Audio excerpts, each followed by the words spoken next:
And I got a lot of pushback after the stream because I was simply explaining, right? People didn't watch the live stream, they watched a snippet of it, but they were saying that I was saying just ignore, turn a blind eye to the struggle, to the plight of people and immigrants and so forth. And that's not what I'm saying. I feel like sometimes I'm misunderstood on social media because I'm not an idealist, I'm a realist. And the people who thrive on social media and what people are looking for on social media is actually idealists. They're looking for people who are like, oh my gosh, the world is all rainbows and shun sunflies. Like, oh my gosh, you should diet by never eating because it's so easy to do. Like, you just exercise every day, it's so easy to do, not recognizing the real of the world and what people face. And in this situation, as students, we have to recognize there's a difference between being informed and being educated and being up to date about the issues of the day. And there's a difference between that and unconsciously over consuming bad content. How many of you guys are horrified, are terrified, are dismayed by what's happening in LA? What does it do to your mental state when you watch people getting beat down, handcuffed, tear gassed, when you see the military turn on American citizens? How does it make you feel inside viscerally? What does it do to your productivity for the day? What does it do to your mental health, your mental wellness, to your ability to thrive in your day? If you're like most students, the answer is that it truly, truly is devastating to you. And I'll liken it to this. And this is the example I'll give it. I love examples and analogies. It makes it real for people. I finally got around to watching 12 Years a Slave. I did not watch the movie because I was like, I don't need to see that on my screen in 4K. But I was like, you know what? Let me see what all the hype is about. It got an Oscar or whatever, blah, blah. And I go and watch this movie, and it was 2.5 hours of trauma porn. It was 2.5 hours of them whooping and beating and oppressing and try to suck humanity out of black people. And I was like, how can I watch this in good conscience? I was upset the whole night about it after watching it. I know what slavery was. I know what oppression is, right? I had I'm not unaware of the plight of the black man in America. I know the discrimination I face on a daily basis. I understand what that is. Does it help me to watch 2.5 hours of flesh being ripped from the bones of black people? How does that help me be more informed about the plight of the black man? And in the same way for you guys as students right now, you have the weight of the world on your shoulders. You guys are worried about tests. You're worried about performance in your extracurriculars. You're worried about all these things. You're worried about all the pressure from your family to achieve. You're worried about the finances with loans being whipped away. You're worried about everything right now. Do you need another thing to worry about that you can do very little about? All of these ICE raids, y'all, this is a government policy. ICE has been an organization for forever. It's not a new organization. The enforcement they're doing right now is aggressive.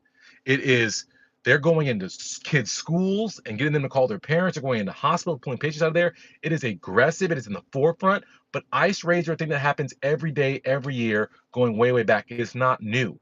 It is the aggressive enforcement and the public eye on them that is new, and it's inflaming people and enraging people, and it's causing a lot of emotional anguish for people. And there's people out here protesting. And I made the argument that you guys as students should not be out here protesting. You should not be on your campus protesting. And while that seems callous and like I'm telling you to be cold and ignorant to this and not fight the good fight for the people, what I am is a realist, and I recognize and I understand that in this current climate, they don't give a flip about your rights as a person. They don't treat you as the student who's peacefully protesting any different than a criminal who's killing people. And this is evidence. I don't know if you guys saw this, but David Huerta, I might be butchering the name. I apologize, it's live action. David Huerta is the leader of a union in LA. He was arrested on what they call a federal crime of obstructing justice and conspiring to stop ICE agents from doing their job simply because he was recording what he felt was over aggressive and unjustified arresting and detaining by ICE officers. Imagine that. All he has is his camera out. All he is documenting what ICE is doing, and they arrest him, charge him with federal crime, hold him for the entire weekend, Friday through Monday. He gets out, and now he's facing federal charges simply for being there and trying to, right, document the injustice. If a union leader with hundreds of thousands of dollars behind him, an entire organization behind him, can be arrested for simply documenting, what do you think they'll do to you, the lowly student who already barely has enough money to feed yourself? Are you gonna get a criminal defense together? What is a federal charge, whether it's warranted or not? What does a federal charge do to your prospects of becoming a doctor? What's that question they ask on the application? Have you ever been charged with a federal crime? Not were you convicted? Not Have you ever been charged with a crime, let alone a federal crime, a felony, y'all? We have to recognize and we have to get real and we have to be honest about the reality situation. You holding a sign is not going to change ICE raids. It's not going to change the future. But if you work and if you are steadfast, you become a leader, that changes the earth. If you can find ways to touch people, to be there, people, to listen to people and their experiences, you can find ways to protect people that's safe, that makes sense. But to sacrifice your mental well being, to sacrifice your physical well being, to sacrifice your future and the impact you could make on your community for a sign, to say you were there in the streets, we have to be smarter, guys. We have to rise above. We have to elevate above what they expect us to do. What they want us to do is go to the streets. But what you need to do is recognize there's other ways to make an impact. Go to your local politicians. Let your voice be heard. Organize in a way that makes sense. It doesn't put you in harm's way and doesn't jeopardize your future and your current self. That's the point I'm making and getting at. So I encourage all of you guys as we go through turbulent times. It's not the only turbulent time we've faced in the past, not the only turbulent time we're going to face now, not the only turbulent time we're going to face in the future. But the important things that we recognize, we must protect ourselves first. We must look for ways that we can functionally and productively and impactfully serve the community and serve those at risk and serve those in need.